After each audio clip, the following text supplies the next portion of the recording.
Hoy ponemos el foco en una herida que atraviesa generaciones: los abusos sexuales en la Iglesia y la lucha por la verdad, la justicia y la reparación. Durante décadas el silencio fue la norma, las víctimas fueron cuestionadas, aisladas, incluso señaladas. Mientras tanto, la institución protegía su imagen. Pero ese silencio se ha ido rompiendo, gracias a las víctimas que han decidido hablar pese al dolor y al enorme coste personal.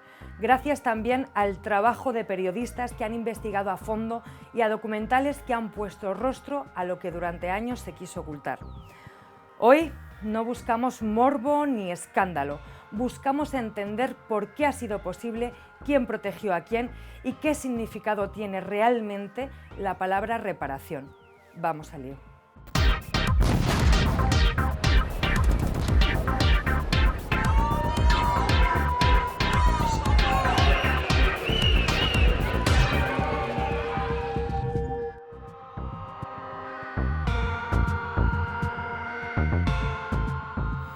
Bueno, bienvenidos al lío un domingo más. Qué honor hacer este programa. Todas y todos de este programa estamos muy contentos y también valoramos el esfuerzo de las personas que hoy nos acompañan por su valentía y por su alegría también que vienen hoy. Como sabéis, que yo nunca hago las presentaciones porque así me quitáis trabajo. Jesús, ¿te quieres presentar? Sí. Me llamo Jesús Zugaire, soy de Estella, Navarra, y soy el presidente de la Asociación de Víctimas de Abusos, la primera que se registró en Navarra. Posteriormente hubo varios compañeros que se salieron y registraron otra asociación. Pues muchas gracias por venir, Jesús. ¿Qué tal, Miguel? ¿Cómo estás? Bien, gracias. ¿Te quieres presentar? Sí, me llamo Miguel Hurtado, soy superviviente de abusos sexuales en la Abadía de Montserrat y también activista contra la pederastia en la Iglesia. Y el motivo por el cual soy activista es porque cuando yo conté mi historia dentro de la Iglesia, esperando que me creyeran, que me protegieran y que me apoyaran, la jerarquía católica, como suele hacer en estos casos, hizo lo contrario, protegió al pederasta y encubrió los hechos. Gracias por venir aquí a contarlo siempre. Gracias. Leonor, querida, ¿cómo estás? Bien. ¿Quieres que te cuente quién soy? Sí, hombre, preséntate. Pues soy Leonor Paqué, escritora y periodista, y fui agredida por la Iglesia en mi infancia y sigo siendo agredida como adulta hoy. Me siento al lado de Jesús porque la primera vez que nos conocimos, él me dijo: Leonor, yo por lo que me ha pasado no puedo dejar de llorar. No puedo llorar. Él no puede llorar, yo no puedo dejar de llorar. Entonces nos juntamos los dos y entre los dos nos consolamos. Está muy bien que llore Leonor todo. Aquí en Madrid, sí. No está bien. Hay que repartir. Hay que repartir. Es una de las secuelas que me han quedado a mí de los 7 años de abusos continuados en el colegio. Buen tándem. Y fue aquí en Madrid, en los cines Golem, cuando hicimos el estreno de nuestro documental. Todos lo sabían. Gracias, muchas gracias por contar vuestra anécdota así de conoceros. Sí. Nos falta Julio Núñez, ¿cómo estás? ¿Qué tal? Bueno, ¿Te quieres presentar? Sí, yo soy Julio Núñez Montaña, soy periodista del diario El País y junto con mi compañero Íñigo Domínguez lideramos el equipo de investigación del periódico para destapar el escándalo de abusos en la Iglesia. Llevamos desde finales de 2018 y hasta la fecha hemos destapado cerca de 700 nombres de clérigos abusadores, más de 3.000 víctimas, y seguimos recibiendo mensajes porque eso no ha parado. Cientos de mensajes en nuestros correos y seguimos investigando pues, esta lacra, ¿no? No solamente el abuso, sino también cómo se encubrió y cómo a día de hoy la Iglesia sigue revictimizando a las personas que sufrieron esos abusos.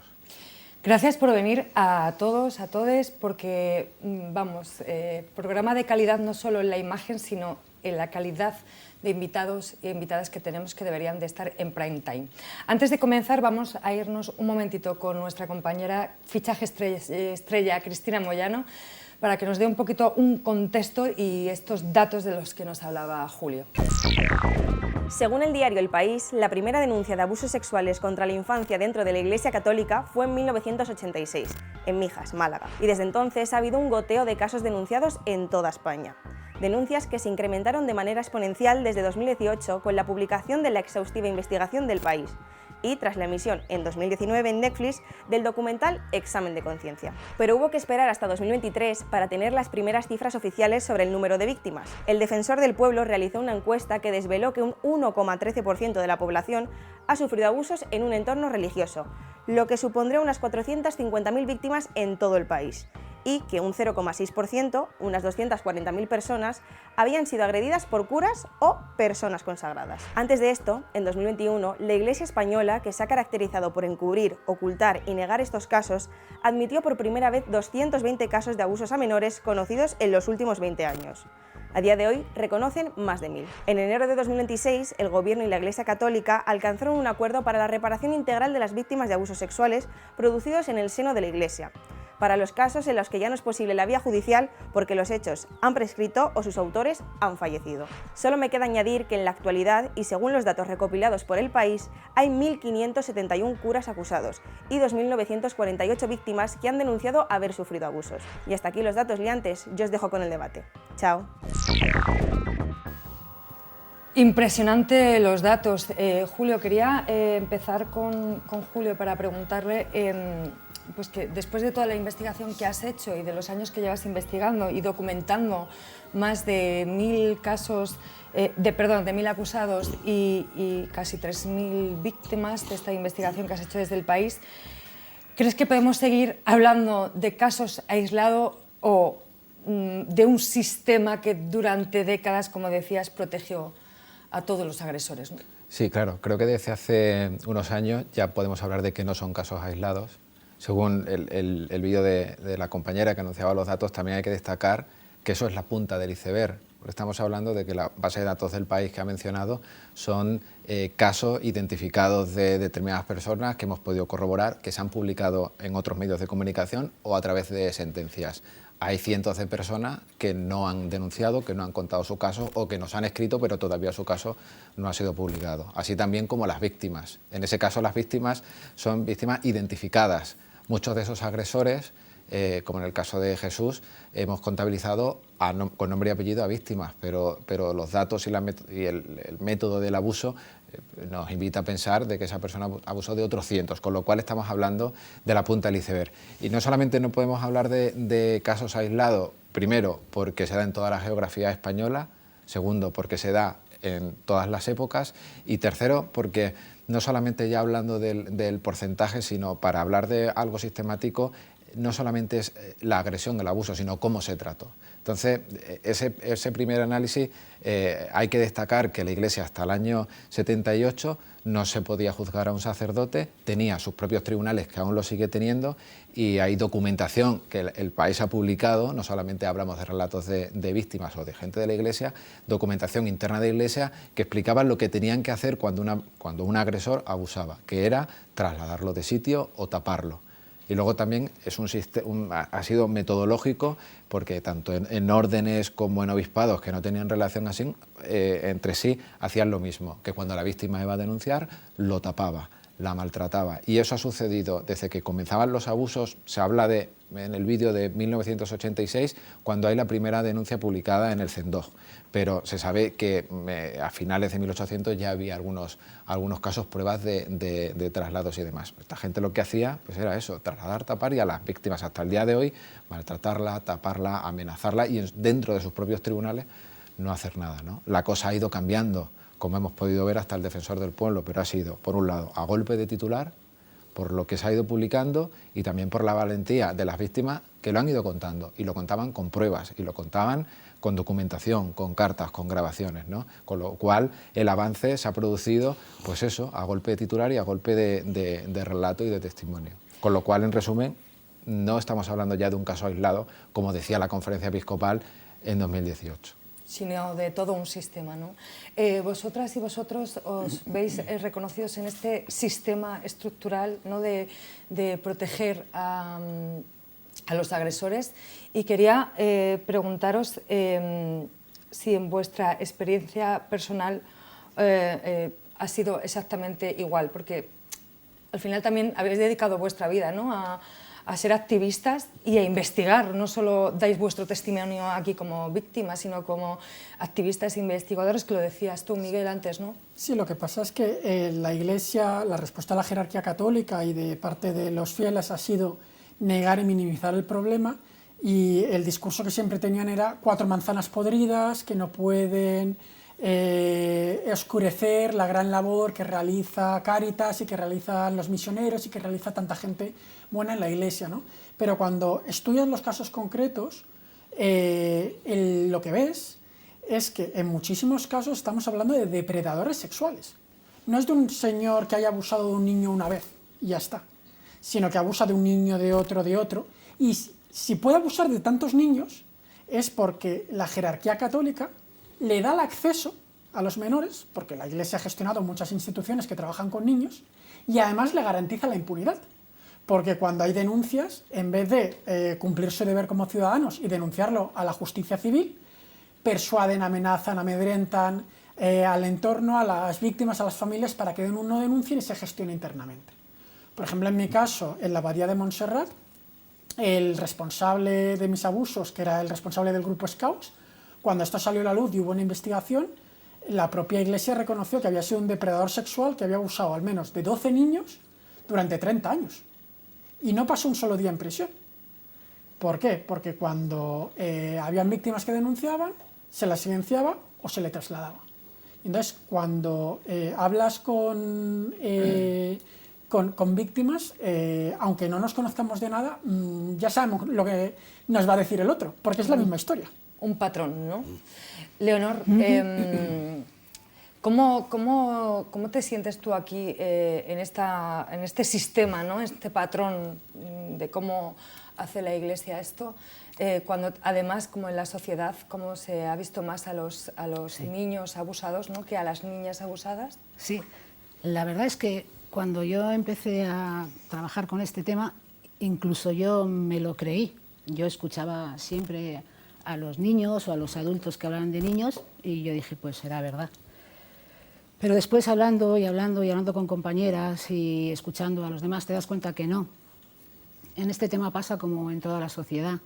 Te han agredido y además eres una mujer, y entonces muchas de nosotras que estamos educadas en callar no hablamos. De hecho, Julio, yo me acuerdo que una compañera tuya, Paola Nagovich, me llamó un día que iba con mi perrito por el parque y me dijo, Leonor, queremos hacer una fotografía de víctimas en la puerta del Congreso, pero no encontramos mujeres, porque sigue siendo el precio de ser mujer y poner la cara, pues otro precio más, además de ser agredidos. Entonces, mujeres con las que me he encontrado, hemos grabado un documental y yo me empeñaba en que hubiera mujeres que hablaran, porque existirlas existen igual que niños, porque había niñas y niños al alcance del depredador, y el depredador lo que hace es agredir, sea niño o sea niña. Entonces me encontraba con mujeres que su marido le había dicho, cuando se lo ha contado, hay que seguir para adelante, es mejor no hablar de esto. Hijos que se sienten mal si su madre cuenta que es agredida. Entonces yo creo que llevamos este peso de lo que nos ha pasado siendo niños y además el peso de ser mujeres, que somos como material averiado porque nos han agredido siendo mujeres, ¿no?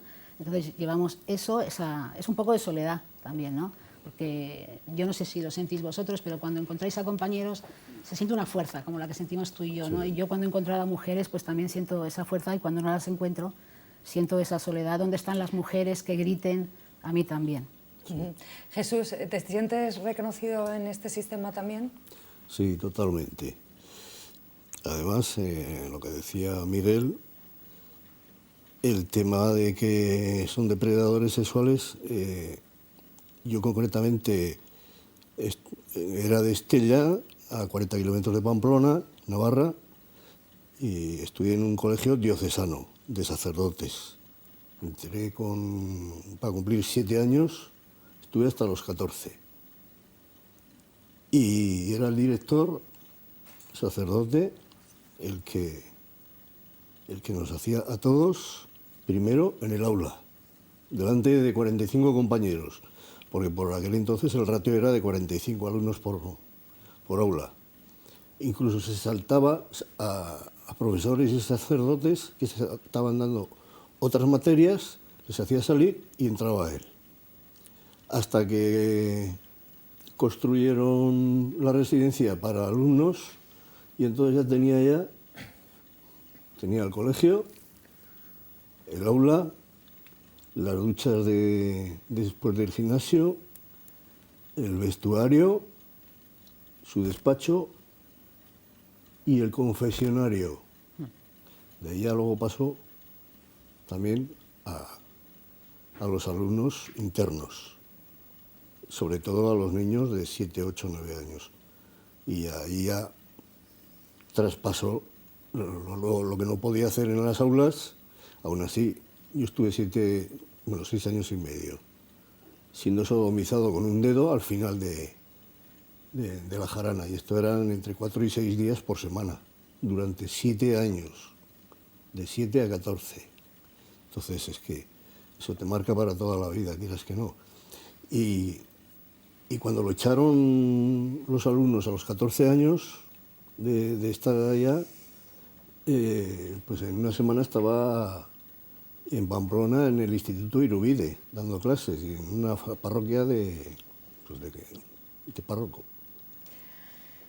Quería preguntaros, gracias por contarlo, Jesús, quería preguntaros cuándo decidisteis hablar y por qué. O sea, más que un por qué, porque creo que no hay un por qué, y no soy yo quien tiene que preguntarlo, ni nadie de esta sociedad, sino más bien cuál fue ese momento de, mira, ya, se acabó, ¿no? Quiero contarlos. Y quiero contarlo por mí y por todos mis compañeros y por mí primero, si os apetece contarlo, tampoco está obligado. Sí, en mi caso yo creo que lo que dice Leonor del sentimiento de soledad que se atenúa, ¿no?, cuando escuchas otros testimonios de víctimas, en mi caso cuando comenzó a salir el escándalo del Boston Globe, cuando comenzaron a contar historias en otros países, yo seguía lo que estaba pasando en otros sitios, ¿no? Y dice, bueno, pues si las víctimas están contando sus historias en Alemania, en Bélgica, en Estados Unidos, o sea, ¿por qué en España vamos a ser diferentes? ¿Por qué vamos a seguir manteniendo ese silencio sepulcral, ¿no? Entonces, a mí me animó muchísimo la valentía de otras víctimas en otros países contándolo. También a nivel de activismo comencé a trabajar con redes internacionales, hablando con gente de otros países que me iban contando su experiencia, pero también a nivel personal era una cuestión de salud mental, porque a mí el secreto me estaba matando, porque no fue una elección mía mantener el secreto, sino fue una imposición de mi familia, que cuando yo quería denunciar siendo adolescente no me dieron apoyo, porque como muchas familias católicas, pues había un miedo ancestral a meterse con la iglesia hemos topado, son muy poderosos, nos van a machacar, y entonces pues se amedrentaron, ¿no? Y les faltó la valentía. Entonces, como yo no había querido callar, sino que me habían obligado a callar. ¿Se lo habías contado a tu familia? Sí, yo lo había contado, o sea, yo en su momento lo conté mucho, yo lo revelé en la Abadía de Montserrat, reaccionaron encubriendo, yo lo conté a mi familia, reaccionaron mal en vez de apoyándome, silenciando los hechos. Y yo a lo largo de los años se lo iba contando a amigos, se lo iba contando a gente de confianza, comencé a hacer terapia, pero llegó un momento que por salud mental dije, mira, yo lo tengo que contar todo. ¿Dónde me ha pasado? ¿Quién me lo ha hecho? ¿Cómo han encubierto? Con nombres y apellidos para que quede constancia y quede registro. Y honestamente fue una decisión muy difícil, pero de las mejores decisiones que he tomado en mi vida porque me dio muchísima paz. Qué bien, me alegro muchísimo que te haya dado paz. ¿Qué tal con tu familia ahora? No tengo relación. Bueno, pues mira, eso que se pierden. Ay, me cuesta escuchar. Mira que hemos escuchado, pero lo siento. Para mí contar, siempre lo digo, como periodista, es nuestra esencia.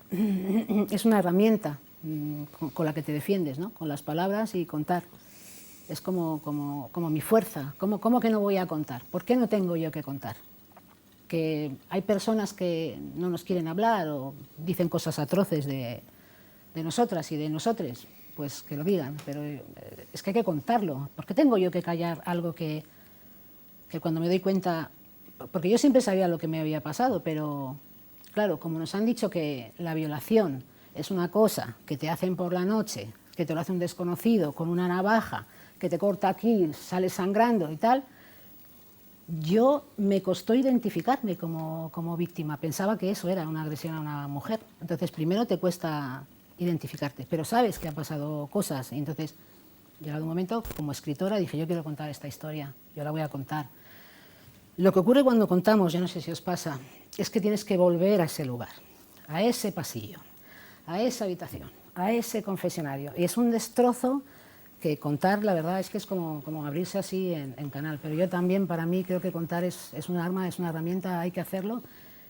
Y porque si no contamos y guardamos silencio, va a seguir ocurriendo. De hecho, muchos de nosotros y nosotras creemos que sigue ocurriendo. Entonces, te vas de esta vida sin haberlo contado, sin que tus hijos lo sepan. Y sufriendo, además, todo, ¿no? Toda la vida. Sí, además es como una suciedad que te echan encima, que si no la sacas y la limpias, como que el sucio, la persona sucia eres tú. Cuando son ellos, sí, absolutamente. Entonces yo creo que contar lo que han hecho los compañeros es bueno, pues para ponerles un monumento, la verdad, ¿no? La valentía de un medio de comunicación que es capaz de decir, invierto dinero en que haya periodistas durante años que van a investigar esto y lo van a sacar contra viento y marea y contra el gran poder. Miedo siempre tenemos, ¿no? Muchos miedos, luego si quieres hablamos de los miedos. Pero vamos, que contar es salud y es un derecho. Creo que ibas a hablar. Sí, bueno, en el 53, cuando Franco firmó con la Santa Sede el concordato dichoso, que les daba su propia ley canónica, les daba mantenerlos económicamente a toda la Iglesia. Actualmente creo que se está cobrando por parte de la Iglesia 12.000 millones al año de los fondos reservados, y esto produjo un efecto que ya se venía dando a lo largo de los siglos, ¿no? De la pederastia en la Iglesia. Que claro, al darles la ley canónica y la inviolabilidad que está en el artículo 4 de todo lo referente a la Iglesia, tanto como personas como inmuebles, como cosas, pues esto fue, para los pederastas, fue el no va más. Para los pederastas y gente de esta, ¿no? O sea, no estamos hablando ni de gays, ni de homosexuales, no, estamos hablando de pederastas. Y entonces, pues bueno, pues hubo una ola de supuestamente recibir la llamada de Dios para coger los hábitos y meterse a cura o fraile, y eso fue, pues se dio en España, vamos, una barbaridad. Nosotros tenemos un compañero ahora que salió con 40 años, creo que fue en octubre, noviembre, de Pamplona, bueno, de Villava, en un colegio del Opus, con 40 años, hasta el año pasado, seguía teniendo relación con su pederasta. En sus días de cumpleaños le llamaba y le felicitaba, pues a veces le invitaban a su casa o a casa de sus padres a comer o a cenar o una merienda o lo que sea. Y entonces hace 2 años ya decidió que cuando le llamó por teléfono el día de su cumpleaños que no podía ser, que eran ya 30 años, eran 3 décadas manteniendo relación con él. Y eso es, y ahora le dije, tú lo que tienes es un síndrome de Estocolmo, pero como un castillo, vamos. Total. Y me dice, sí, efectivamente, pero es un chaval valiente y está saliendo adelante. Creo que en el diario lo tenéis, en El País lo tenéis. Sí, yo creo que lo que comentan señala una cosa muy importante, y es que cuando El País publicamos la primera investigación que habíamos localizado solamente en sentencias condenatorias para buscar un número, para saber qué había pasado, ¿no? Como comentaba Miguel, en Boston había casos, en Francia, pero en España la Iglesia decía que era una excepción. Pusimos a trabajar, en el CENTOG encontramos solamente 34 sentencias condenatorias desde los años 80. aparte de otras personas víctimas con las que hayamos hablado. Y hubo alguien que se le ocurrió una idea que en ese momento, cuando la dijo, no se le prestó mucha atención, que es: vamos a crear un correo electrónico para que la gente que haya podido conocer nos cuente, porque había una barrera de casos que ya estaban prescritos, la mayoría, no podían acudir a un juzgado, incluso cuando pudieron hacerlo era muy difícil, porque estamos hablando de un poder que es la Iglesia, un poder teológico, un poder eclesial, etcétera, y que tenían sus propios tribunales y nos podían contar también cómo se habían gestionado internamente. Y no se le hizo mucho caso porque digo, bueno, pues al día siguiente de publicar llegaron cientos de casos. Ya ves. El poder Leonor, mediático, ¿no? El poder que fue una sorpresa. El de Leonor fue uno de ellos, ¿no? Empezaron a llegar y siguen llegando, ¿no? Con lo cual, las víctimas no han tenido, estas personas no han tenido un sitio donde poder hablar. No ha habido un canal. Y a día de hoy, en España, no hay una oficina estatal donde puedan acudir, donde puedan pedir ayuda o que se les escuche o una ayuda.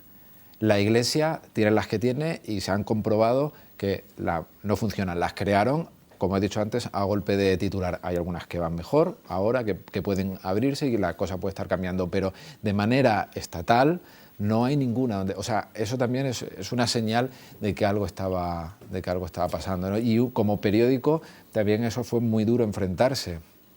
Cuando yo, después de varios años, pude hablar con Leonor, ella contaba, ¿no? Eso, para nosotros eso es muy triste, pero no, es que estábamos Íñigo Domínguez y yo, eran cientos de casos que no podíamos atender, ¿no? Ella pensaba que nos habíamos olvidado de ella, ¿no? Y no era así, porque yo le recordaba a gente, hay que hablar con la chica del sanatorio. Sí. Era como una obsesión que yo tenía. Y luego al final una compañera habló con ella, pero quiero decir que la gente que quiere hablar o quería hablar en ese momento, no para contar solamente su caso, sino la verdad general, ¿no? Y a raíz de ahí eso fue el cordón umbilical de las víctimas y el país para poder sacar eso, si no, es que no teníamos nada. Qué buen periodista, Julio, qué papel tan bueno de ejercicio del periodismo. ¿Cómo te sientes cuando recibes todo esto? Aparte has dicho como un poco desbordado, ¿no? Bueno, no sé si es buen periodista o no, o sea, te llega una información. Es muy complejo y es muy difícil porque, yo lo comentaba con vosotros muchas veces, como persona crees a las víctimas, pero es que mi trabajo no importa lo que yo crea, sino lo que yo sé. Y yo les debo saber hacerlo bien, les debo indagar, ¿no? Y ahí se inicia un proceso de investigar cada caso que a veces es muy difícil. Primeramente, porque incluso el estado de la víctima a lo mejor no es el adecuado para poder hacer frente a ella sola. Había víctimas que nos han hablado que era la primera vez que lo contaban, que lo verbalizaban. Y fue muy duro ir publicando caso por caso, lo íbamos consiguiendo, pero claro, cada vez que sacábamos un caso llegaban 10. Incluso a veces víctimas de ese agresor, ¿no? Hasta que llegó un punto ya después del COVID en que Íñigo Domínguez y yo decidimos, bueno, pues una idea que era pues para al menos que la Iglesia pudiese tenerlo y recibirlo, porque decía que tenían pocos casos, 0 casos o muy pocos nos decían. Entonces decidimos crear un dossier, el primero de 5 que ya se han entregado, un informe pudimos investigar y analizar más de 250 casos. Un caso equivale a un agresor, muchísimos más testimonios. Y durante un vuelo papal, en diciembre de 2021, se lo entregamos al Papa. Esto sucede en España. Ahí hay un boom, la Iglesia se ve obligada a investigarlo, por su propia norma lo dice, y el Congreso, ante también la inacción continua de los años de investigación del país, pues por fin lo abordan por esa presión también social y encargan al Defensor del Pueblo esa investigación, ¿no? Luego el resultado es que la investigación que encarga la Iglesia es muy parecida a la del Defensor, pero no la reconoce, que eso se nos está olvidando. Decían que eran mentiras.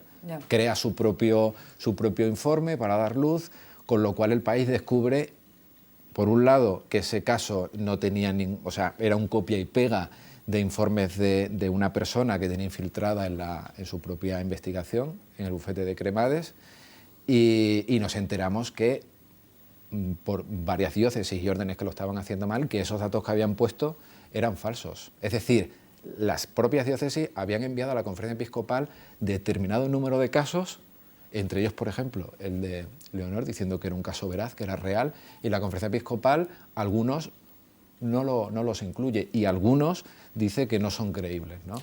¡Qué embusteros!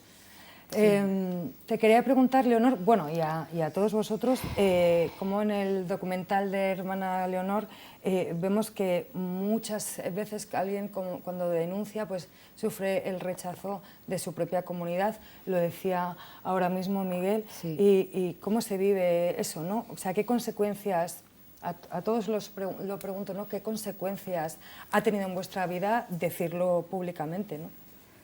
Pues mira, yo cuando empecé a conocer a compañeros y pocas compañeras, pero bueno, como periodista la sensación que tenía era que siempre nos preguntaban lo que nos había pasado, pero no nos preguntaban quiénes somos hoy, quién es este adulto hoy, cómo amamos, cómo trabajamos o no, nuestra salud mental. Yo tenía mucha curiosidad por estar con estas personas, por estar cerca. Conocí a una en especial, Emiliano, y la sensación mía era quiero estar con ellos y quiero que ellos me cuenten. Entonces, empezamos con Emiliano, Emiliano nos habló de otra persona, así de otra persona, entonces mi hermano y yo hicimos el documental, hicimos los 20.000 kilómetros en un Clio y lo montó él, y lo que fuimos comprobando con estas personas que encontré, yo empeñada en buscar mujeres, las encontré, si las quieres buscar las encuentras porque están ahí. Lo que nosotros nos encontramos fue soledad, rechazo de las familias. Es increíble que a una persona que te dice, me violaban ahí, en ese colegio, con una iglesia, una ermita, que su madre hoy sigue yendo a misa los domingos al mismo lugar donde ella era violada. Nos encontramos a la mujer con la que estás hablando y te dice, viene mi marido de la compra, por la ventana lo ve, te voy a colgar, no puedo hablar, y cuelgas. Otra mujer que utilizó esta denuncia que hizo, en su divorcio lo utilizaron como que ella porque es una loca o una pirada y entonces hay que divorciarse de esta mujer agredida. Encontramos mucha soledad, encontrábamos gratitud. Estas personas te agradecían que fueras a pasar igual un día con ellas o con ellos a comer y a charlar. Yo lo que sentía era que de lo que ellos me estaban hablando, de lo que ellos me estaban hablando de mí. Entonces lo que yo sentí fue un hermanamiento, a pesar de todos los pesares, aquí estamos, vamos a seguir. Y entonces vi gente brava, gente que a pesar de lo machacada que haya podido estar, que también me gustaría hablar de lo del lenguaje, ¿no? Que nos hablan de los abusos y el abuso suena como que hay que te abuso, ¿no? Son agresiones sexuales, físicas, psicológicas, de todo tipo, ¿no? Y hemos tenido, parece que contar efectivamente lo que hacía aquel señor con aquella cosa, con aquel objeto, con qué tal, para ser creídos, ¿no? Es como un poco... Créeme, personas anhelando ser creídas y que para ser creídas tienen que abrirse y mostrar toda la miseria. O sea, te tengo que contar cómo es mi vida sexual para que me creas que sí, que fui una niña agredida. Entonces, he encontrado eso, bastante soledad y bastante gente combatiente como Miguel, como que acá, personas muy luchadoras. Una de las cosas que yo creo que flota en la conversación, en todas las intervenciones que estamos haciendo, es el tema del poder. Del abuso de poder, ¿no? Porque la Iglesia pone mucho el foco en los casos aislados, en la parte sexual, pero aquí ha habido un abuso de poder. Y si han habido tantos casos, España es líder del mundo mundial en pederastia clerical, que somos el país del mundo que más casos tiene, Vaya. Es porque la Iglesia Católica, como decía Jesús, tiene un poder omnívodo. O sea, no había separación entre Iglesia y Estado, tenía un régimen especial penal que se le daba un trato privilegiado al sacerdote que cometía un delito. Después, en democracia, los archivos canónicos estaban blindados por el concordato. Y entonces, no es que haya habido un problema de depredadores sexuales, que como contaba Jesús o contaba Leonor, o incluso en mi caso, que han ido abusando de niños durante años, que los han ido trasladando de sitio en sitio. No es que haya habido un problema de obispos, encubridores, de forma generalizada y sistemática. Es que ha habido un problema, primero, de complicidad social, ¿no? ¿Cómo es posible que salgan estos casos y la gente, en vez de ponerse del lado de las víctimas, se ponga del lado de los agresores? ¿Cómo es posible? Y ha habido un fallo pregunta. Brutal del Estado. ¿Dónde está el Estado? Que tiene la obligación de proteger a los ciudadanos frente a los episodios de violencia. Me pregunto también que que como esas familias católicas, bueno, al final vuestras familias, perdón, pero igual es así, si se debaten en su fe cristiana, o sea, ¿cuál es ese debate interno de fe cristiana y proteger, ¿no?, a las infancias? Y cómo eso es su cabeza, no sé, me pregunto si os lo preguntáis. Bueno, yo en mi caso fue en 2019 cuando lo conté, con 64 años. Gracias por hacerlo, cariño. No lo cuentas cuando quieres, sino cuando puedes. Eso es. Se habían muerto mis padres, se había muerto una hermana, se había muerto mi pareja, mi hija no sabía nada, y entonces le dije a mi hija, le dije, mira, voy a salir en la prensa, pero con nombre ficticio y sin enseñar la cara. Porque no sé qué reacción va a haber en Estella y en Navarra con la primera denuncia en la Guardia Civil en esta época, ¿no? Y un amigo periodista pues me hizo la entrevista en su sociedad astronómica con una gorra para disfrazar un poco y con nombre falso, y ahí hice ya la primera denuncia a la Guardia Civil y de ahí ya salió todo el tema de la Asociación de Víctimas de Abusos, porque me dediqué a patearme las calles, a buscar compañeros.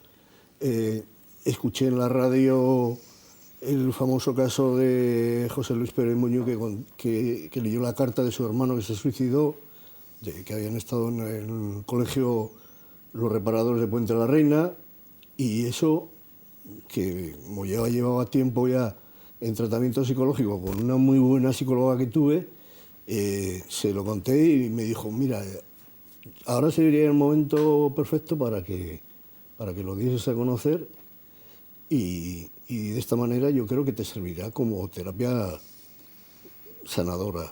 Y bueno, me quité una mochila de encima, no me curé, pero sí que me alivié bastante. Gracias por contarlo. Precisamente iba ahí, ¿no? Que cambie para vosotros. Creo que Miguel también ha hablado de esto, de ese peso que se quita de encima y esa liberación, ¿no? Un poco.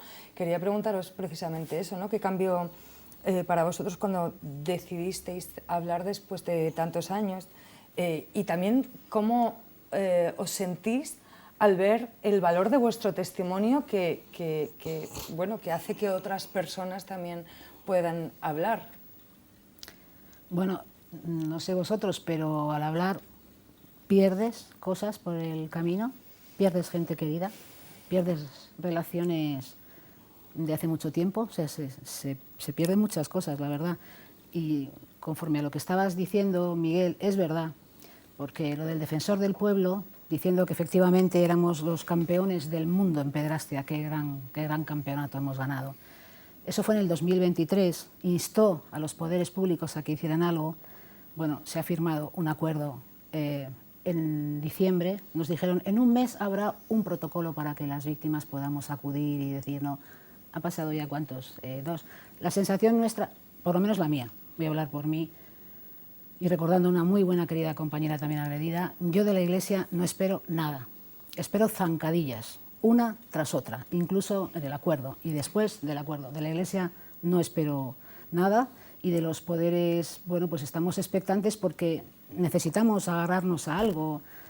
Estamos en este camino y dices, bueno, a ver si de verdad ocurre algo, pero en realidad hablabas de la terapia. No todo el mundo puede permitirse la terapia, que esto es otra cosa que también tenemos que denunciar. Mira, cuando a un cura la Iglesia le dice, sí, es cierto, eres un pederasta y hay que hacer algo. Pues lo más que hacen en la actualidad es que le llevan a un sitio donde puede comer y tiene un techo y duerme caliente y seguramente que hasta le lavan la ropa. Es mucho más de lo que se puede decir de víctimas de la pederastia, que no todas tienen esa facilidad y a mí me da mucha rabia, ¿no? ¿Por qué el agresor vive una vida tan regalada mientras gente de la nuestra ni siquiera puede acceder a un psicólogo? Bueno, estamos esperando, seguimos esperando, salimos las víctimas, las que queríamos hablar, como si hubiéramos sido una botella gaseosa que te agitan y ¡pum! Como el obispo Zornoza, ¿no? Sí, que está un pisito aquí en Madrid, también, ¿no? retirado. Pero en ¿no? realidad, ¿qué nos ha cambiado la vida Es que yo creo que a las víctimas? Lo que está diciendo Leonor es como muy importante, ¿no? Y también lo que ha hecho Jesús es que, o sea, tú no le puedes pedir a una persona que públicamente cuente alguna de las experiencias más traumáticas y desgarradoras que puede vivir el ser humano, que es ser agredido sexualmente en la infancia, y que lo que hemos visto en la Iglesia Católica Española roza la tortura o entra directamente lleno de la tortura, ¿no? Porque lo que estás contando, Jesús, eso para mí es tortura. Total. Y luego después, como sociedad y a nivel de autoridades civiles, te doy una palmadita de la espalda, muy bien, campeón, te agradecemos mucho la gran labor que estás haciendo, vete a tu casa. Y nadie después al día siguiente te llama para preguntarte, ¿y tú cómo estás? ¿Y tú qué necesitas? ¿No? Entonces, lo que tú andabas diciendo es una puñetera vergüenza que en el país sacasteis la historia en 2019, estamos a 2026, y no de la Iglesia, que no esperamos nada, del Estado, no haya una triste red de atención a las víctimas de delitos sexuales en la Iglesia, pues para dar esa asistencia psicológica, para dar ese asesoramiento, para dar esa escucha. Entonces, el problema no es que haya fallado clamorosamente la Iglesia, es que ha fallado clamorosamente el Estado durante un periodo histórico que nos han vendido la moto, que hemos tenido el gobierno más progresista desde la extinción de los dinosaurios. Digo, pues menos mal que hemos tenido un gobierno progresista, que si tenemos a llegar un gobierno facha, que nos cuelgan de la plaza pública. Bueno, Sí, Perdón. en Navarra sí que tenemos apoyo del gobierno, tenemos una ley hecha a propósito en febrero del 2022 con el reconocimiento de las víctimas oficial. Tenemos ayuda de un gabinete psicológico forense, tenemos ayuda de un licenciado en Derecho y en fin, A nivel local, ¿no? a nivel No es local. a nivel estatal, ¿no? A Creo nivel que Navarra, nada más. os la habéis currado también para eso, Sí, ¿no? exactamente. Y a nivel estatal supongo que es uno de los reclamos, ¿no? Claro, es que el problema está que los obispos, con la maldad que les caracteriza, porque hay que ser malos para decir esas burradas, muchas veces lo que han dicho es que éramos unos carroñeros que buscábamos dinero fácil. ¡Ay, por Dios! Entonces, y eso también un sector de las filas ha dicho, no, mira ustedes, que si tú tienes un estrés postraumático de caballo, necesitas un buen psicólogo, que no es barato. Entonces, esa indemnización, tú no te la vas a gastar en ir de fiesta o en darte un crucero. Sí. Tú lo vas a gastar en cada semana estar contando la mierda que has pasado durante años para intentar procesarla, digerirla y superarla. Ni comprándoos un yate creo que os podrían pagar, ¿no? Quería preguntaros qué tal os tratan los medios, ¿no? Porque, claro, escuchando a Julio también como que nos damos un poco cuenta que también hasta qué punto la presión mediática ha sido tan importante para que la Iglesia como que un poco se viera ahí entre la espada y la pared, ¿no? Y entonces, como, ¿qué tal os tratan los medios en el sentido de que os... No sé si os den espacio, no sé muy bien cómo decir esto sin decirlo mal, ¿sabes? Sino os hagan caso, ya está, con eso me vale. Yo puedo decir en mi caso que tengo contacto con 50 medios, sobre todo a nivel de Navarra, Euskadi y Euskal Herria. También con Televisión Española, con la ETV vasca y ahora con vosotros. Entonces, yo puedo decir que nos han dado... Sí que he hecho en falta una reacción de la sociedad civil, porque este año en la X han sacado 40 millones más que el año pasado, Ya. excepto Navarra, que ha bajado. En el resto del Estado ha subido de 380 a 420 y tantos millones de euros, además de los 12.000 que cobran de los fondos reservados. He de decir que aquí llevamos mucho tiempo postergando, pero pensando en hacer este programa, y creo que ha sido un poco, no sé si alguien lo puede decir más, como cuando nos hemos sentido como preparados para abordarlo, ¿no? y traeros. Vamos a parar un momentito y vamos a ir a la calle, porque nuestra compi Cristina Moyano, nuestro fichaje de la historia, se ha ido a la calle a preguntar, y ella imaginaba que no iban a hablar la gente en la calle, pero resulta que sí. Así que vamos a ver qué nos cuesta Cris en la calle. Hola liantes, hoy hemos salido a la calle para preguntar sobre la Iglesia Católica, así que veamos qué opina la gente. ¿Usted es creyente? No. Relativamente. No. No, nada, yo nada. A mi manera. Sí. No. Sí. Yo sí. no practicante, pero lo soy. Sí. Sí. Sí. A medias, sí, diría que soy creyente, aunque no afiliado a ninguna religión, supongo. Fui creyente, pero hace como 5 años apostaté de la Iglesia. ¿Por qué? La Iglesia Católica para mí es una sociedad, aparte de que no creo en Dios, y eso que fui a un colegio de monjas, pero la vida me ha abierto los ojos, ¿no? ¿Y qué religión profesan? Católica. Católica, apostólica, románica. La católica. Pues la cristiana. La iglesia. Católica. Católica. Católica. Cristiana, evangélica. Cristianismo. Católico. Soy católica. Pues algo lo más parecido al catolicismo, aunque ya te digo, no soy practicante. ¿Y qué opinión tienes sobre la Iglesia Católica? Muy chunga. ¿Por qué? Vamos, no con la iglesia para mí es la casa de Dios. El Dios de los curas no es el mío. A lo largo de la historia ya sabes, ¿no? Detrás de la cruz, crímenes, asesinos, robos y de todo. Es una iglesia que habla de la palabra, somos creyentes de Dios y muy respetuosos. Regular. ¿Por qué? Porque no predican con el ejemplo. A mí me parece una mafia, algo que no está bien. Ni con el dinero lo que hacen, ni nada de lo que muestran. Para mí no es real. Buena. ¿Por qué? Yo todo lo que mi familia ha practicado y va bien, no tenemos ningún problema. He estado toda mi vida en un colegio de monjas y no me llenan el ojo. La iglesia la formamos todos los católicos. Otra cosa son las estancias superiores. Más arriba es política, más abajo somos nosotros. Bien, es algo en lo que he crecido creyendo. Me parece que está muy vilificada a día de hoy. Hay motivos para que lo esté parcialmente, pero creo que se olvida también toda la labor caritativa que hace y también de protección del patrimonio. Yo, por ejemplo, fui a un colegio donde las monjas eran las ursulinas de Palomeras, que las monjas eran, pues que estaban con el pueblo, pero la Iglesia como institución me parece lo peor, sinceramente. ¿Y piensan ustedes que la Iglesia Católica está haciendo lo suficiente para reparar a las víctimas de abuso sexual o sencillamente salen del paso de las acusaciones? Están saliendo del paso. No puedes coger a uno que ha hecho un abuso y cambiarlo de sitio. Estoy totalmente de acuerdo, no hacen absolutamente nada y hay veces que ni siquiera cambiarse de sitio, como dice, pasan y ya está. No lo puedo opinar porque no lo sé. Yo creo que sencillamente salen del paso, porque podrían hacer más de lo que hacen y reconocer las cosas y asumir la culpa que tienen o que han tenido. Y lo que han hecho, pues deberían de castigarlo más duramente. Pues no lo sé, eso yo ahí no entro porque como no tengo ni idea. Creo que son muy hipócritas. Yo creo que se ha avanzado bastante porque al menos el hecho de reconocerlo ya es un paso importante. Yo creo que se podría hacer más. Como en todos lados y en todas partes hay personas buenas y hay personas malas, ¿no? Pero dentro de la Iglesia es un poco más flagrante debido a los valores que predica. De todas maneras. Todavía hay más.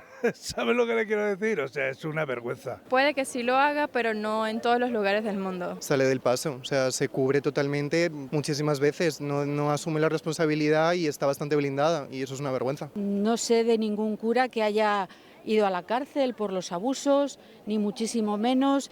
Como mucho les cambian de parroquia o les llevan a otro sitio donde no se les conoce. ¿Y le sorprende la cantidad de casos que han salido o era un secreto a voces? Hombre, tiene que salir mucho más. Hay mucho por descubrir y mucho tapado. Y no interesa que eso salga. Era un secreto a voces.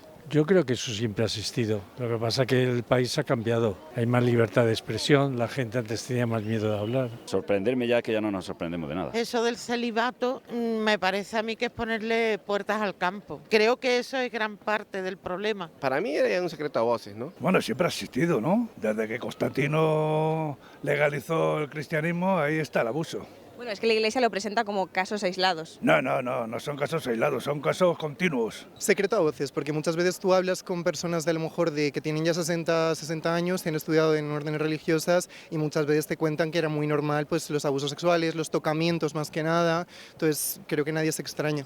¿Y piensa que la Iglesia Católica se siente por encima de la ley por los privilegios históricos que ha tenido en España? Yo creo que todas las religiones están por encima de la ley. Totalmente, sí. Creo que sí, la verdad. No creo tanto que estén por encima de la ley, sino que tienen medios para poder ocultar las cosas. Si están por encima de la ley es por los propios gobiernos que le han dado esa facilidad. Si por ello fueran aquí la Santa Inquisición otra vez y que mande lo que te diga aquí el obispo. Antes y ahora. De hecho, ya ves, no pagan nada, cogen todo, hasta la mezquita de Córdoba y todo, o sea, es una vergüenza, pero vamos. Pues bueno, liantes, con la Iglesia hemos topado. Hasta aquí el reportaje de hoy. Nos vemos el programa que viene. Chao.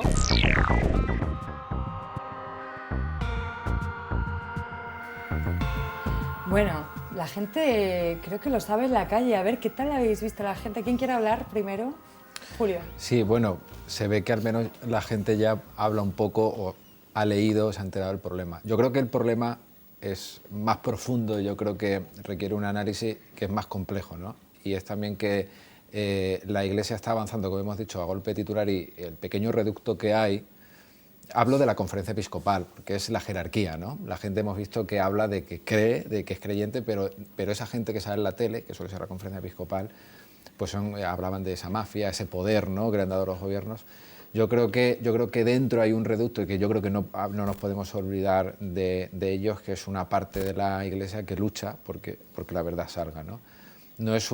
También es una cosa muy compleja porque nos encontramos obispos de la curia de Francisco muy aperturistas y son encubridores. Incluso se puede encontrar alguna orden o algún obispo que es franquista y sí ha hecho por la labor, pero sobre todo porque hay una gente olvidada, que no hay que olvidarlo, que muchísimas víctimas estuvieron en seminarios y a día de hoy son sacerdotes y les están complicando la vida. Son sacerdotes que han contado su caso, claro, en el país ya están empezando a salir. Es decir, hablar un poco de una manera, sé que es más fácil, ¿no? Como, bueno, pues la Iglesia es una mafia, tal, es que dentro hay un problema, ¿no? Y el siguiente melón en abrir va a ser el abuso de poder y sexual de la mujer dentro de la Iglesia, ¿no?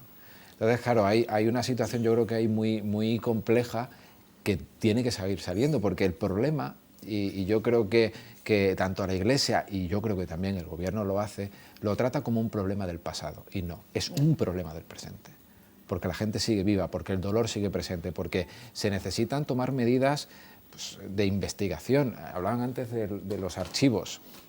Es una vergüenza que España, los archivos estén protegidos. En Bolivia, el país ha publicado varios casos, los archivos no están protegidos y ha salido solamente en una pequeña investigación de una orden documentos de la Curia Vaticana y de los jesuitas de Roma que describen cómo debían de tratar a la gente, trasladarlo de sitio. No solamente documentos de los 90. Protocolo para esconderlos. Un protocolo para esconderlo, pero también documentos actuales de cómo debían hacer con las investigaciones, guardarlas en un cajón.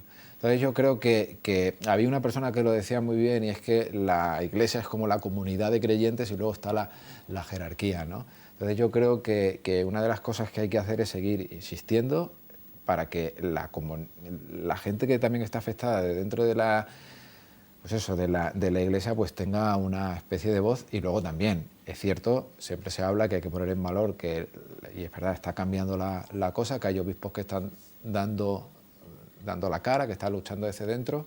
Yo creo que hay que exigirles que den la cara públicamente, que no sean unos cobardes. Lo hemos hecho, Julio. Sí. Hemos hablado con personas con su poder, y cuando les decimos que están indignados igual que nosotros y nosotras, y cuando les decimos ¿por qué no salís a contarlo?, te dicen es que tendría problemas dentro.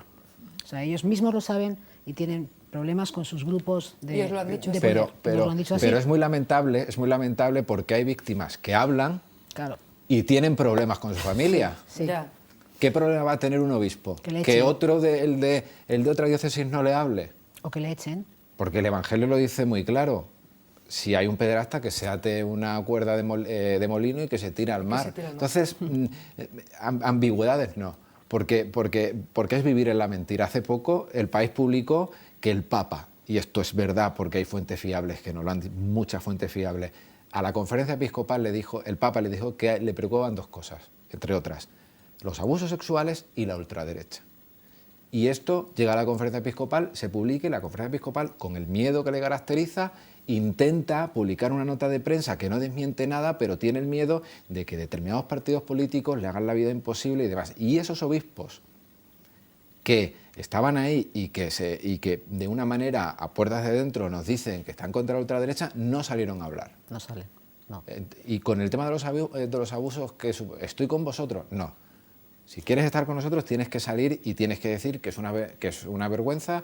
Y es verdad que hay obispos que hacen actos, o sea, el de Madrid, José se pronuncian, pero yo creo que pues eso es un problema del presente y menos rezar y más hacer. Sí. Pero el problema es que también es un poco como torpe y tonto, ¿no? Porque al final es muerte por 1000 cortes. Haz limpieza. Levanta alfombras, haz limpieza en profundidad, más vale una vez rojo que 100 amarillo, ¿no? y entonces lo solucionas en un par de años y entonces ya puedes cerrar esa etapa oscura del pasado y afrontar el futuro de una manera distinta, pero al final lo que están haciendo desde el Boston Globe, que fue en 2001, estamos en 2026, 25 años de descrédito. ¿No crees que el problema es que son todos y son muchos más, igual que Epstein y Trump? Sí. O sea, no sé, me da la sensación que lo que estáis diciendo es poco esto, que en realidad es que ellos saben que son muchos. Bueno, hay una cosa, no podemos, como periodistas, yo no puedo asegurar algo que no sé. Dilo, yo como no soy periodista digo todo. No, pero hacer un ejemplo. Cuando el país empieza a investigar, uno de los casos que le llegan es el del obispo Zornoza. Yo me he demorado 7 años en poder publicar ese tema. Claro, durante esos 7 años, Rafael Zornoza, acusado, todavía hay un proceso canónico, pero con una acusación, estaba en la conferencia episcopal votando si se investigaba o no internamente. Y no solamente eso, sino uno de los temas importantes en la Iglesia, y que yo creo que lo estamos hablando, y que la Iglesia no habla, la conferencia episcopal no habla, es el encubrimiento. El encubrimiento es lo que les afecta a ellos. Entonces, ellos saben, y a mí hay obispos que dicen que quieren tirar de la manta porque ellos ven que hay encubrimiento, que se sientan con gente. Entonces, si la gente que se sienta ahí, que vota, ha encubierto casos de abuso, ¿quién hace la limpieza? El Papa Francisco, una de las cosas que hizo fue presentarse en Chile y dimisión en masa de todos los obispos. No digo que eso tenga que pasar en España. También no solamente están los obispos, están las órdenes religiosas, que es donde más casos hay, porque estaban al cargo de la educación, ¿no? Entonces, claro, hacer una limpieza de que luego también, y ya para acabar, no hay que quedarse aquí. Este es el problema de la Iglesia, hemos visto lo que sucede, pero las víctimas son ciudadanos de un país que tienen derechos y que en un estado del bienestar hay que velar por ellos, como decía Miguel. No podemos dejar la responsabilidad a la Iglesia. Que pase lo que tenga que pasar y que ellos se limpien o que estudien o que rindan cuentas. Pero el Estado no puede permitir, del mismo modo que no permite o lucha contra la violencia machista o contra la pobreza, no puede. Y como comunidad, como Estado, no podemos permitir que haya una serie de personas, muchísimas, que han sufrido abusos dentro de la Iglesia, en la familia, en el deporte, en todos sitios, y que no están siendo atendidas cuando son mayores de edad. Porque es un tema, a mi opinión, tabú, que no se quiere hablar, no se quiere pronunciar, cuando todos sabemos que ha sido extendido y que todos sabemos que hemos sido niños, que sabemos lo que supone eso, ¿no? Hay como una negación a la infancia, en una sociedad en la que ponemos al adulto en el centro y donde no queremos abordar el tema, y que con una cosa tan lógica, llena de razón, hablábamos antes con Miguel, que es la prescripción, que sigamos todavía en un estado en el que haya delitos que prescriban penalmente. No tiene, ahí se puede escudar dentro del derecho, de los 1000 historias, pero nadie se explica cómo es posible que una persona cometa un crimen y ese crimen tenga una fecha de caducidad penal. Necesitamos un yo sí te creo criatura. Te pregunto a ti por la prescripción también. Sí, yo creo que esto es muy importante porque estamos hablando de la necesidad de limpiar la Iglesia. Y el gran error o el gran fallo es que llevamos 3 décadas esperando que la Iglesia se limpie internamente. No, la Iglesia no la va a limpiar el Papa Francisco, no la va a limpiar el Papa León, no la van a limpiar los obispos. La Iglesia la limpiará en todo caso los jueces y la Guardia Civil. Así. Así de claro. Y entonces el gran problema que ha habido es que como han encubierto de forma generalizada y sistemática y por las características del trauma sexual infantil, a las víctimas nos ha costado horrores contarlo. Cuando le hemos contado de adultos estaba todo absolutamente prescrito, por lo cual no podíamos hacer nada, de manera que aunque tuviéramos pruebas gigantescas de los casos de abuso, no podíamos hacer nada. O sea, podían haber 20 personas que acusaban a un cura y penalmente no se le podía hacer nada, ¿no? Y llevamos 10 años diciendo, mire usted, estos delitos sexuales contra menores no pueden prescribir. Hay una ola en Europa a favor de la imprescriptibilidad y desde todos los partidos políticos nos están poniendo todas las zancadillas habidas y por haber. Y una cosa que es muy importante es que a nivel judicial tú puedes hacer dos cosas. Una es ir contra el agresor para que se le ponga una pena de prisión, que vaya a prisión y que también entre en el registro de delincuentes sexuales de manera que no pueda trabajar con niños, porque cuando le piden el certificado de antecedentes penales no puede trabajar. Eso, desgraciadamente, no se puede hacer de forma retroactiva para las víctimas adultas actuales, sino que lo tenemos que hacer de cara al futuro para las nuevas generaciones. Pero hay una cosa que es la vía civil y que son indemnizaciones. Y la prescripción por vía civil sí que se puede hacer de forma retroactiva. Lo dice el Ministerio de Justicia, lo dice el Defensor del Pueblo. El presidente del gobierno Sánchez se comprometió en el debate de investidura a que lo iba a aprobar y no ha hecho nada. Y eso permitiría que cuando hay un agresor que abusa de 20 víctimas, las 20 víctimas, aunque el agresor esté muerto, puedan ir al juzgado y decir: queremos que el Obispado de Barcelona, la Abadía de Montserrat, el Obispado de... pague la indemnización a las 20 víctimas. Y si tienen que gastarse 300.000, 400.000, 500.000 euros por cada depredador sexual, ya verás que pronto hacen limpieza. Creo que Leonor quería decir algo desde hace un rato, porque como que... Sí, es que, claro, como es tan denso esto, ¿no? Se te van viendo las ideas. Pero mira, Miguel, cuando antes hablabas de en qué gastar la supuesta indemnización, una vez más volvemos a justificarnos. Es decir, ¿yo merezco una indemnización si tengo que emplearla en un psiquiatra? Yo no tengo que dar explicaciones como si me lo quiero gastar en tumbarme a la Bartola, porque tengo una vez más que explicar. Amén. Es que estoy tan mal que necesito que me... No. Ellos son responsables de un daño y hay una responsabilidad en esta sociedad que efectivamente se asume con un pago. ¿Es así o no? Por tanto, no tenemos que dar explicaciones. Otra idea que se me quedaba, cuando nos preguntamos, no, es verdad, siempre estamos esperando por qué la sociedad civil, que son sus hijos también, que son sus madres, que son sus hermanas o que son sus parejas las personas agredidas. No hemos llegado de Marte. ¿Por qué no sale la gente a la calle a reclamar? Bueno, un compañero nos explicó que la Iglesia ahora no está tan interesada en el cestillo, en los que van a misa a poner el cestillo, sino que está interesada en la educación. Y es verdad, si lo analizas, están en montones de escuelas, de aulas, con las mentes de los niños. Y todas estas personas, incluidos nosotros, hemos pasado por ahí. Es decir, nuestra mente está protegiendo a la Iglesia y no queriendo creer que esa Iglesia buena, del Padre bueno, pueda ser la que esté haciendo estas cosas. Y eso ocurre en esta sociedad. Cuesta muchísimo creer, a todos nos cuesta creer, que ese Padre bueno, esa Madre maravillosa que nos hicieron ver, sea en realidad un diablo. Esto le pasa a la gente de la calle. Mira, os quería contar y ya termino. No, dale. Sí. Todo lo que quieras. Al hacer el documental que hemos hecho mi hermano Diego y yo, y que está en Filmin, Hermana Leonor, sí, para promocionarlo, nos hicieron 50 entrevistas los medios de comunicación que preguntabas antes. Fantástico, ¿no? A mí lo que me sorprendía, Julio, es que con esto que se lleva hablando tanto, compañeros periodistas de diferentes medios, cada vez que yo le contaba otra vez el pasillo, el sanatorio, el agresor, mis compañeros periodistas se venían abajo, se me derrumbaban, me decían: Leonor, es que no puedo con esto.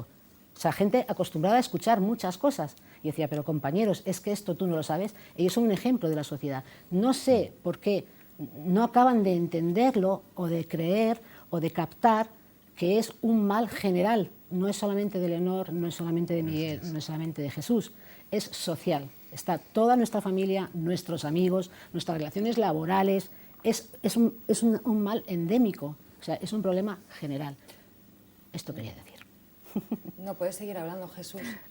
Sí, el jesuita que he contado antes del chico de Villava, de 40 años, pues hay... una señora, Belén, que vive aquí en Madrid, pero es de Donosti, que fue abusada por ese mismo cura del Opus, pero ya con 40 o 50 años, fue violada aquí en Madrid, trabajando juntos. Y ella era supernumeraria del Opus, y toda su familia era del Opus. Entonces ahora los únicos que le apoyan son sus 3 hijos. Ni el marido ni la familia quieren saber nada del tema. Se ha quedado con los mejores, con los niños. 3 hijos que tiene, pero o sea, que fue violada por él mismo. Y anteriormente había habido otra denuncia en Irún y otra, no sé si en San Sebastián, del mismo cura del Opus, que bueno, hasta que no lo publicasteis, el Opus no dijo que no había recibido ninguna denuncia. Y yo quería preguntarte, Julio, porque las víctimas, o sea, bueno, en el Estado español, pero tú has contado que también investigaste lo sucedido en Bolivia y has hablado un poco de esto. Y también como el diario del padre Pica nos lleva también a hablar de esto, ¿no? Bueno, no los queremos aquí, los mandamos allí, que violen allí, ¿no? Que abusen allí de aquellos pobrecitos y a los nuestros, ¿no? Como un proceso también racista de colonización que no solamente ha hecho la Iglesia, sino que ha hecho el nazismo también, ¿no? Sí, bueno, el tema del padre Pica, del diario de un cura pederasta que publiqué en El País y que ahora pues, he podido publicar un libro con mucho sufrimiento, yo creo que reúne o se puede resumir muchísimas cosas de lo que ha pasado. Yo creo que, bueno, para que la gente lo entienda, uno de esos mensajes, esto también es muy importante porque no es habitual, una persona nos escribe porque es el familiar de un jesuita contándonos que había encontrado en su trastero un diario. En ese diario era de su tío, fallecido, que fue misionero en Bolivia, y en el que relataba reconocía que había no solamente abusado de 85 niños en colegios de Bolivia, en colegios jesuitas, sino que también relataba cómo sus superiores lo habían encubierto, ¿no? Durante años. Entonces él lo había intentado denunciar en la orden, lo únicamente que le habían dicho era danos el diario, queremos el diario, no se habían preocupado por las víctimas, otros medios de comunicación a los que también escribió tampoco respondió, e incluso algunas organizaciones. Entonces quería que El País lo investigase. A mí me llega ese diario y empezó a investigarlo y claro, la historia que se crea ahí es que esta persona muy de joven va allí, abusa de muchísimos niños, empiezan las primeras denuncias y los superiores españoles también lo empiezan a tapar, a decirle que no lo diga en confesión. Él abusaba y se sentía mal y quería que le ayudasen, nadie le hacía caso. Pero claro, es que en el diario empiezan a aparecer, cuando lo lees, personajes. ¿Quiénes son esos personajes? Pues son jesuitas españoles que habían abusado en España, en Cataluña, y los habían enviado allí. Claro, estos casos El País los había publicado años antes. El diario a mí me llega en 2022, en 2018 ya habíamos hablado de Luisto. En este famoso diario del Papa ya habíamos incorporado un nombre. Cuando nosotros preguntamos en su día a la Compañía de Jesús, nos dijeron que no sabían nada de ellos. Uno de ellos, que sabíamos que estaba en Bolivia, nos dijo nunca estuvo en contacto con menores. Claro, empezamos a darnos cuenta de que nos habían mentido. Claro, cuando se publica el diario del padre Pica y contamos, ¿no?, los casos en los que ya cuando en España la orden en cuestión no podía sostener el escándalo, los enviaban allí pues para taparlo, ¿no? Claro, allí seguía abusando, pero no solamente porque estaba en contacto con más niños, sino porque el poder de la Iglesia en Latinoamérica era inmensamente más grande, por eso que comentas del colonialismo. Es decir, allí los superiores hasta hace 20 años eran españoles, ¿no? En el caso de Padre Pica se le solía llamar como palaciegos.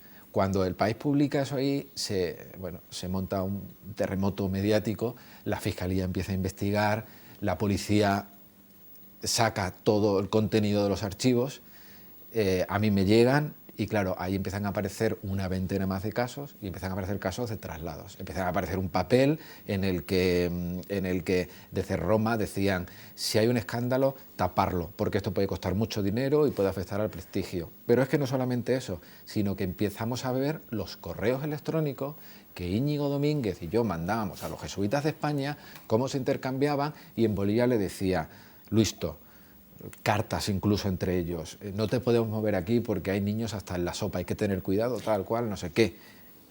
¿Qué le decimos al país? Aquí ha estado en contacto con niños, y a nosotros nos decían, no ha estado en contacto con niños. Con lo cual, el padre Pica se cuenta todo el sistema. Se cuenta también otro sistema interesante que es, pues eso, cómo las víctimas fueron a denunciar, no les hacían caso y solamente han tenido como garantía un medio de comunicación. También cómo la justicia, cuando actúa, puede hacer algo. Allí han condenado a 1 año de prisión en un tiempo de 3 años a los encubridores. Y además, y ya acabo, yo creo que en el libro del padre Pica se explica algo más profundo, que es pues el dolor, la complejidad de investigar todo, y que también hay una parte muy pequeña de la Iglesia, que lo hablamos al principio, ¿no? Los obispos se escudan y dicen, es que hay gente de la Iglesia muy buena. Claro, la gente que nos llama a nosotros y nos dice los casos que hay. La gente de la Iglesia que a mí me entregan otro diario, los manuscritos de Charagua, que cuenta cómo un jesuita también español, Lucho Roma, abusaba y fotografiaba de niñas. Sacerdotes que nos cuentan quiénes son los malos. Claro que hay gente buena en la Iglesia. Una cosa muy importante con lo que Julio está diciendo, y que es cómo desmontas el sistema. Solamente puedes desmontar vía judicial. Entonces, ha habido casos de religiosos pederastas que nunca han estado en Europa, sino que los mandaron de misioneros y abusaron toda la vida allá, ¿no? Que es el caso del padre Pica. Pero también hay muchísimos casos de religiosos españoles que cuando ya es un escándalo a voces lo que están haciendo en España, los mandan a África, los mandan a Latinoamérica. Si estos delitos fueran imprescriptibles, yo conozco a las víctimas de los jesuitas en Barcelona que han denunciado al padre Luis Tom. Lo que hacen las víctimas es, pueden denunciar de adultos, la Fiscalía interviene porque ese diario, el sobrino se lo envió a la Fiscalía Española, que no hizo nada. La Fiscalía interviene, el juzgado interviene, hace un registro en la Orden de los Jesuitas o en la Diócesis de Barcelona, coge los archivos, coge los documentos y en base a eso persigue.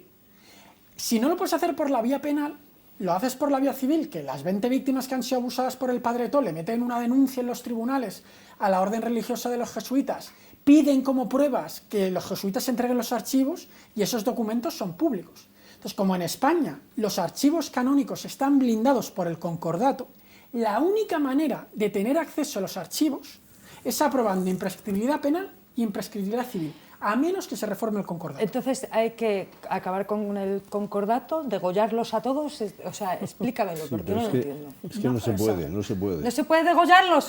No se puede quitar el concordato. Hace falta una mayoría del Congreso y del Senado. Una mayoría. Se puede, lo que pasa es que no se quiere. Yo creo que hay que diferenciar poder de querer. Igual que nos dicen que no se puede la imprescriptibilidad, no, es que al gobierno no le da la gana y a la oposición no le da la gana. El gobierno tiene que, en su mayoría, decir que se acaba con el concordato de la Iglesia Católica. Sí. Bueno, es que vivimos en una mentira, sí, Cari, esto es lo que me doy cuenta. Porque ¿no? La firma fue entre estados, no entre jefes de Estado. O sea, los jefes de Estado representaban al Estado. O sea, Franco representaba a España y el Papa al Vaticano.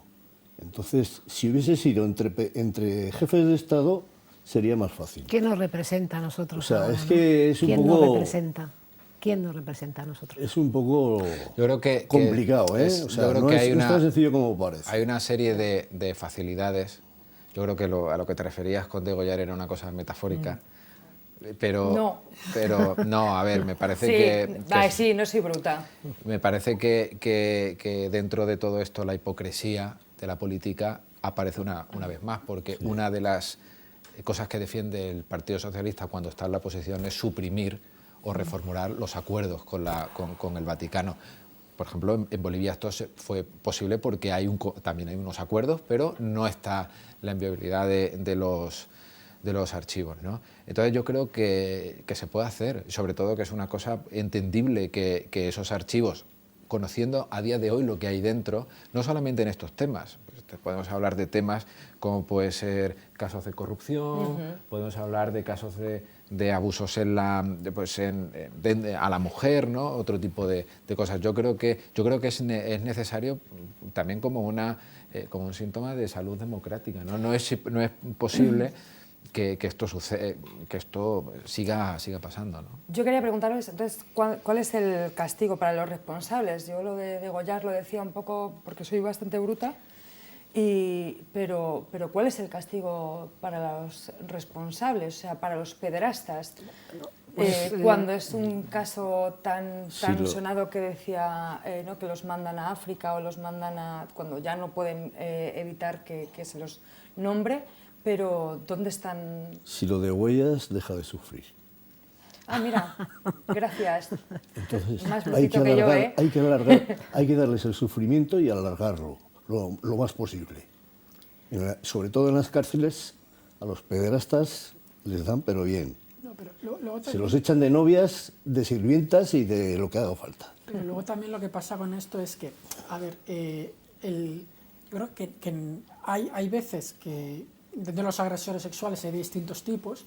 Hay algunos que son muy conscientes y de forma deliberada hacen lo que hacen porque lo quieren hacer, pero es que hay otros casos que son algo compulsivo, ¿no? Como los adictos, los ludópatas, que lo pueden intentar y no son capaces de pararlo. Entonces, si tú a ese señor interviene el sistema de justicia, hay una condena judicial, este señor va a la cárcel, en la cárcel tiene acceso a terapias psicológicas para tratar esas conductas sexuales dañinas. Si luego este señor está en un registro de delincuentes sexuales, que cuando sale de la cárcel ya no puede trabajar con niños, que pueda trabajar de panadero, que pueda trabajar de pescadero, que pueda trabajar de comercial, pero que no trabaje de maestro, que no trabaje de entrenador de fútbol, ¿no? Entonces, desde la justicia y desde el Estado hay mecanismos legales que se pueden implementar para intentar minimizar, reducir el riesgo y de que este señor pague por lo que ha hecho y no lo vuelva a hacer.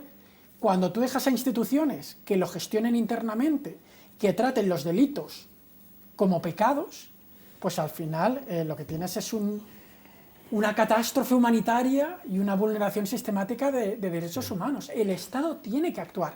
Y si el Estado no tiene las herramientas jurídicas para poder actuar a día de hoy, se tiene que dotar de esas herramientas y tiene que aprobar las reformas legislativas con un gran acuerdo entre el gobierno y la oposición, porque esto no se puede polarizar entre derechas e izquierdas, para que el Estado sea capaz en el 2026 de proteger a los niños españoles de depredadores sexuales, lleven sotana o no lleven sotana. Claro, sí, Pues te iba a preguntar precisamente esto, ¿qué cambios harían falta? ¿No? ¿Qué cambios para juzgar a los agresores, para que las víctimas estén mejor o haya una especie de seguimiento, no sé si de reparación, es que no me atrevo a decir esta palabra, ¿no? Pero ¿qué cambios harían falta para eso y para que no vuelva a pasar? Yo creo que, mi opinión, yo creo que hay como dos pilares o dos esferas. Yo primero creo que dentro de la Iglesia, extendible también a lo que ha sucedido en la familia, en clubes deportivos, yo creo que se debe crear una oficina de atención a víctimas de abusos que, independientemente de la indemnización que merecen por los hechos del encubrimiento, de manera gratuita puedan tener acceso, como sucede con otro tipo de víctimas, como puede ser el terrorismo y demás, a terapias, a reinserción, a un acompañamiento, incluso que formen parte del autorreconocimiento de víctima y demás, ¿no? Es decir, sanar. Yo creo que es muy importante sanar a estas personas, ¿no? Porque no estamos hablando, como la primera pregunta que hablabas, ¿no?, de casos aislados, sino de una epidemia, ¿no?, que sufrimos todos, porque como bien decía Leonor, no solamente es esa persona, es su familia y es su entorno. Ahí también debe de haber un tipo de información, dar a conocer a la gente lo que supone y de ahí partir hacia otra cosa que es un cambio legislativo muy profundo y un reforzamiento de los protocolos y también de la enseñanza. Es decir, algo estamos haciendo mal cuando los datos en Europa, creo que 3 de cada 5 niños han sufrido abusos en la infancia, ¿no? Entonces yo creo que ahí es muy importante la imprescriptibilidad. Yo creo que debe haber una reforma que impida esa protección que tiene la Iglesia para investigar el pasado. Yo creo que hay que reforzar los espacios seguros. Y creo que debe de ser una legislación flexible porque, claro, estamos en el comienzo de algo que no sabemos a lo que nos podemos enfrentar y debe de ser una serie de leyes que se deban cambiar, porque a lo mejor, yo creo que esto, Miguel, que entiende más, o el honor que ha encontrado a víctimas, pues nos podemos encontrar situaciones a lo mejor que hay que cambiar porque nos damos cuenta de que a lo mejor hay que destinar más dinero en terapias, o hay que abrir más oficinas, o hay que hacer más investigaciones en el defensor, o debe de haber un observatorio. En fin, estamos ante una cosa que dentro de 20 años es como a día de hoy lo que estamos con la violencia machista. Y yo creo y espero que dentro de 20 años se emitirán en programas como este en el que la gente ya empezaba a hablar de esto. Y yo estoy convencido, ¿no?, de eso. Yo, pasamos ya, trasladar lo que hemos hecho en Navarra al Estado y dar las gracias a Eduardo Santos, que fue el promotor de todo esto que se ha hecho en Navarra, que era consejero de Justicia de Podemos, de los primeros de Podemos, de los buenos, y que... Es que los euskaldunes siempre estáis por delante, siempre. Sí. Yo lo que Y estaba que pensando, ahora, al dejar el gobierno, en las últimas votaciones, se salió de la primera línea porque no quería saber nada de la política. Estaba pensando qué tema tan curioso, ¿no? Que fijaos que estamos nosotros, las víctimas, reflexionando o buscando posibles soluciones y salidas para los agresores, ¿no? Sí, es verdad que lo hablamos muchas veces. ¿Qué hacemos con los pederastas? No he visto ni he leído nada de ninguna víctima que haya salido a la calle, pues no sé, con un bate de béisbol para vengarse, ni ha roto ni una vidriera de ningún cristal, ¿no? O sea, creo que las personas agredidas es gente muy paciente y es gente muy buena, gente muy pacífica, porque aún así nos preguntamos ¿qué hacemos con los pederastas? Pues no es una respuesta fácil, aunque hay una cosa que es clave, creo yo. Para solucionar un problema, tú tienes que reconocer que tienes ese problema, y la Iglesia Católica, hoy por hoy, creo que aún no reconoce: tengo pederastas y encubridores en mi seno. Hasta que no lo reconozcas, ¿cómo vas a poner medios para evitarlo, ¿no? Bueno, mi pregunta más no es qué hacíamos, ¿no?, con los pederastas, sino qué necesitáis, ¿no?, que para que haya un cambio. Esa es mi pregunta, ¿no? ¿Qué necesitáis ¿Qué necesitáis? ¿Qué necesitas, Leonor? No ser monos de feria. Primera cosa, no somos monos de feria. A nada que hurgues tendrás un hermano, tendrás un amigo, tendrás una novia o vas a tener un hijo que probablemente pase por ahí. Es algo muy común, esa es una de las cosas, ¿no? Somos gente normal. Sí, de hecho, algunas veces lo hemos hablado. Yo tengo que utilizar en mis informaciones, y cuando hablo, la palabra víctima, pero a mí no me gusta, porque no es una palabra real, no es un tema del uso del lenguaje correcto, sino porque todos los años en los que he estado hablando son personas que son más allá de víctimas, ¿no? Sencillamente, bueno, pues están luchando por una causa, ¿no? Entonces yo creo que muy bien lo que comenta Leonor es esa concienciación y esa educación. Esa educación también en la sociedad de lo que es el abuso, ¿no? Porque es que es algo generalizado, no es algo...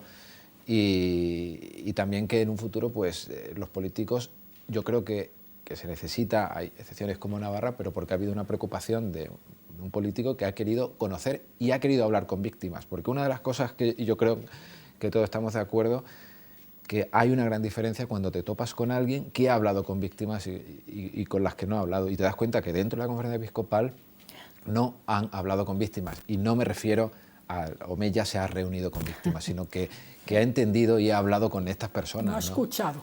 Eso es. Yo he tenido muchas reuniones con políticos que ha sido pura foto y entonces no ha escuchado nada de lo que le he dicho. Ya. Y entonces, lo ves en la mirada, ¿eh? Sí. Y luego una de las cosas que estás diciendo de qué se necesita, hay como 3 ejes en los cuales se puede actuar, y que yo creo que son los que repetimos una y otra vez las víctimas, ¿no? Que uno es el eje de la prevención, que esto, por favor, pongamos las medidas para que no le vuelva a pasar a las generaciones futuras. Otro es la sanación y reparación. Por favor, que nos den las herramientas para recuperar la vida que nos quitaron. Y otra es la justicia. Por favor, denos ustedes también las herramientas para el que la hace, la paga. Ya sea el cura pederasta o el obispo encubridor. Y pagarla puede ser pena de prisión, entrar en el registro de delincuentes sexuales o pagar una indemnización multimillonaria por encubrir a pederastas. Entonces, prevención, sanación y justicia. No sé si queréis añadir algo más. Sí, yo iba a decir que en la calle Añastro, vaya nombre, sede de la conferencia episcopal, estábamos haciendo una manifestación el día que hicieron las últimas elecciones presidenciales, ¿no? Donde salieron Argüello, Cobo y Magán. Y entonces conocí personalmente a Cobo, arzobispo cardenal de Madrid, Y cuando estuvimos dando los premios aquí en CaixaBank, pues volví a coincidir con él y con el arzobispo de Pamplona, y me reconoció enseguida y estuve con él 3 minutos hablando. Me reconoció, me saludó por mi nombre y estuvimos hablando un poco y tiene unos problemas terribles dentro de la conferencia episcopal, ¿eh? Pobre. Pero terribles. Pobre. No sé si queréis decir algo que se nos haya escapado. Hemos intentado tener mucho amor con el guión y hacerlo bien y que no se quedará nada. Yo sí quería decir algo. Mira, yo quería dar las gracias a estos profesionales que están aquí dedicando su tiempo y su trabajo a este tema. Muchas gracias, de verdad. Gracias a vosotros. Decía bueno, ahora me he emocionado. Decía Leonor que nadie le había preguntado en qué adultos os habíais convertido, ¿no? Y os veo en plan activista, investigadores, escritores, casi periodistas, y eso me llena de orgullo. Y además que habláis con un amor que solamente puedo recordar a la gente que sufrió el holocausto nazi, que siempre hablaba con un amor del que yo jamás, ¿sabes? Que yo tengo ganas de ira y venganza, y ustedes estáis en plan, ¿qué hacemos con los agresores? Así que os lo agradezco. Ojalá este programa sea prime time, no solamente por Al Lío y por todo el amor con lo que hacemos, sino porque hayáis venido. Estamos muy, muy agradecidos. Muchísimas gracias a los 4, y nosotros nos vemos el domingo que viene aquí en Al Lío. Gracias.